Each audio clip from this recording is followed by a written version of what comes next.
Messieurs, monsieur Patier. Nuit et jour, à tout venant, je chantais, ne vous déplaise. Vous chantiez, j'en suis fort aise. Eh bien, dansez maintenant. Alors vous aurez sans doute reconnu, à raison, la conclusion de la fable de la cigale et de la fourmi de Jean de La Fontaine, qui a pour moralité une leçon très simple: économisez votre bien, économisez-le. Si vous le dépensez tout de suite, si vous profitez trop vite, trop bien, de manière trop spontanée, eh bien, vous vous retrouverez quand l'hiver sera venu, et les poches vides et pris au dépourvu. C'est une très belle morale, et je dois remarquer, comme M. Patier l'a très bien fait remarquer, que la rigueur, la retenue a de très bonne qualité. On apprécie plus son bien lorsqu'on l'a attendu. C'est vrai. On est beaucoup plus satisfait d'obtenir ce que l'on aime. Et la rigueur aujourd'hui est à la mode, sans rentrer dans les caricatures faciles. J'ai lu un article l'autre jour qui comparait M. Tsipras à la cigale et Mme Merkel à la fourmi. C'est un peu simple, mais sans rentrer dans ces caricatures aussi simplistes, force est de constater que la rigueur et l'austérité sont très à la mode dans les années 2010, et c'est pour le mieux. Cependant, je me posais la question, est-ce vraiment raisonnable? Est-ce la raison que de se contraindre à économiser ce que l'on aime pour ensuite en jouir plus tard? Est-ce que c'est vraiment comme cela que ça marche? Est-ce qu'on peut faire vraiment une dichotomie? Est-ce que le monde est fait comme cela? Est-ce qu'on peut faire une dichotomie entre le moins bon et le plus bon, comme le ferait Orson Welles en 1984? On dit pas ça parce que les anglo-saxons, c'est un pur hasard. Hein. Je ne l'ai pas entendu chez les juristes, mais c'est pas volontaire.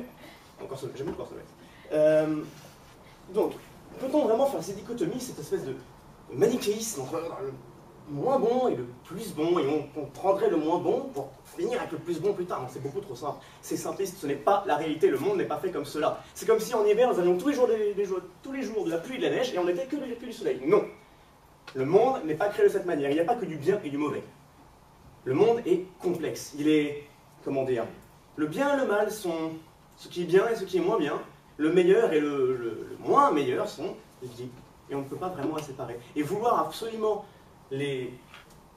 faire une séparation parce que nous sommes des hommes et que nous devons comprendre ce qui est bien et ce qui est moins bien, ce n'est pas très réaliste. À vrai dire, je me disais, l'homme raisonnable est un homme mesuré.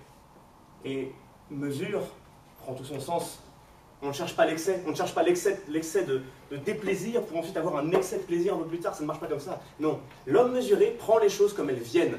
Et si quelque chose de bien vient, il le prend comme il vient. Et si quelque chose de moins bien vient, il le prend aussi comme il vient. Il ne va pas garder ce qui lui plaît, il ne va pas laisser de côté ce qui est bon pour lui, dans l'espoir d'en jouir plus tard. Non. Je vais vous prendre un exemple plutôt trivial.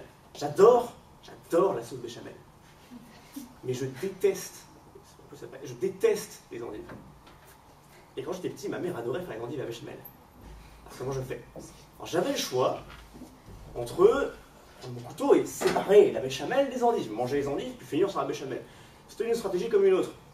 Et je me suis rendu compte, en grandissant, qu'en fait, eh bien, les endives passent beaucoup mieux avec de la béchamel. En fait, c'est peut-être pour ça qu'on a fait des endives à la béchamel, et pas de la béchamel d'un côté et des endives de l'autre. Non, c'est pas comme ça que ça marche.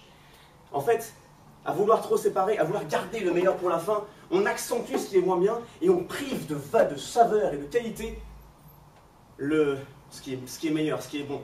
On détruit la vigueur, le relief des choses que l'on aime. Il ne faut pas se séparer ce qui n'est pas naturel, ce n'est pas juste. Et surtout, j'ai remarqué ça lorsque ma béchamel était devenue froide à force de manger les endives trop tôt, le gros problème de faire une séparation entre ce qui est bien et ce qui est moins bien, eh bien, c'est de ne jamais vraiment profiter de ce qui est bien, à force de toujours remettre au lendemain. On finit par perdre ce qui nous plaisait. À force de dire demain, peut-être, oui, je préfère faire ce qui ne me plaît pas aujourd'hui, demain je ferai ce qui me plaît. Non, le lendemain ne viendra jamais vraiment. Donc pour conclure, messieurs, je vous citerai une autre fable de Jean de La Fontaine. Lapsus révélateur, bref. Je vous citerai une autre fable de Jean de La Fontaine, sa moralité, celle du héron. Ne soyons pas si difficiles. Les plus accommodants, ce sont les plus habiles. On risque de tout perdre à vouloir trop gagner. Gardons-nous de ne rien dédaigner. Sur ce, messieurs, M. Patier, merci beaucoup.